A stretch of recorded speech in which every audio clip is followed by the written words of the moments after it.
So while President Trump is doing all that he's done, which is like 140 executive orders, I mean, Joe Biden wasn't even out of bed at the end of 100 days. He crushed DEI, took men out of women's sports, returned plastic straws to our waiting mouths, unleashed domestic energy production, and made showers great again. But this 100-day mark, the media, they're trying to paint Trump like the tariff man, as like the Grinch who's stealing Christmas. How silly. And the president's detractors, well, they said they were appalled. This is one of the paradoxes of the first 100 days, is that this is a weird combination of real focus, a real plan, and this absolute chaos. President Trump now is setting his own standard for the lowest approval 100 days in since at least Eisenhower. Donald Trump spent his 100th night in office telling lies in front of a MAGA crowd. Joining us now to analyze the coverage, Ben Domenech, editor-at-large at The Spectator, and in Los Angeles, Leslie Marshall, radio talk show host. Both are Fox News contributors. Ben, how can we have so many people in the media saying that Donald Trump has accomplished great things and so many others saying he's a catastrophe? Well, I mean, ideological differences exist in media, and I think, it's kind of personal. I think it's quite personal. I think it's very interesting that the Atlantic still thinks of itself as mainstream media, because I certainly don't. I don't think they have a single conservative on staff. So, from my perspective, when you look at the first 100 days of this president, what he's achieved in terms of moving very quickly on a lot of conservative priorities, a lot of his own priorities, a lot of his populist agenda, has been dramatic, historic, impressive in terms of how quickly he's done it. He's teed up so many different things.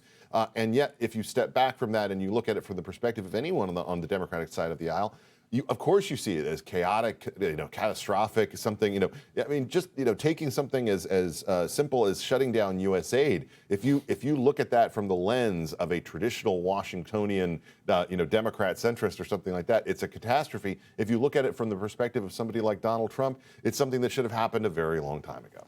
Leslie, Trump is down in the polls, and no, they're not fake, and there's a lot of them. And this comes up, every 90 seconds or so at some outlets. But 6 months from now, if the economy has bounced back, and the market certainly went up this past week, who will care? Oh, absolutely. And it will no longer be Biden's economy, right? It's just like back in the day, what did Barack Obama say? If it's a failure, it'll be Obamacare, and if it's successful, it'll be the Affordable Care Act. And that's exactly what Republicans refer to it as, the ACA. But, look, I'm all about the facts. And the facts are, my kids are going to college in a year and a half, and all the money my husband and I have saved for years, like so many other Americans, for our kids to go to school, it's disappearing. Our retirement plans disappearing along with other Americans angered our allies, not just Canada and Mexico who border us, but the European Union. And in addition to that, we don't see prices going down, crime rates going down, the things that the people voted for. Even people that voted for deportation, they weren't voting for anybody with brown skin who was here legally to be rounded up. And certainly nobody was voting for cancer research and funding into programs that are essential to our lives, our future, our children's future, and their children's future to be tampered with. So, and I think it's going to be about just more than the economy, though, Howie, because even though, James Carville, the economy's stupid, if that turns around, people, myself included, will be happier. But there are so many other issues, many of which I just cited, that still need to be addressed, that people are concerned about. Cuts, certainly. Okay. The elderly are concerned about cuts to Medicare, Social Security, the list goes on. Leslie, I have to, look, your perspective here obviously is your own, and I respect it, but I just think that you're looking at things completely differently than the vast majority of Americans actually are. And if you look at it, for instance, you cited the president's deportation policies. That's literally in almost every poll the most popular thing that he's doing. And so the idea that, Democrats who've invested so much on this, this week, Hakeem Jeffries was saying, we need to stop flying to El Salvador because it looks like we're prioritizing someone who looks to be a pretty bad guy. And that's an indication, I think, that Democrats haven't come up with any alternatives on any of these counts. Just to finish, I think Howie's point is well taken, which is so much of this rests on the economy. If the economy is able to turn around and people have confidence in it 6 months from now, Republicans will feel confident headed into the midterms. If it doesn't, they won't. All right, Leslie, what do you make of the interviews, some of which we showed at the top, for example, with Terry Moran? The president really gave him a hard time about Abrego Garcia's hand tattoo. There's so much here. First, I just want to say, Ben, if I am not with the majority of Americans, the majority of the polls would not be in agreement with me, which they are.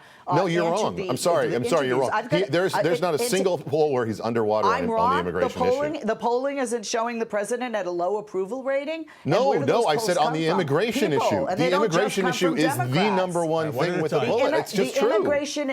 Ben, the immigration issue within the Latino community, which we have a majority of in the very state you are not going to lecture the Latino member of this panel on this and say that you know what the Latino community is saying about this. You are dead wrong. And I want you to continue to go down this road. No.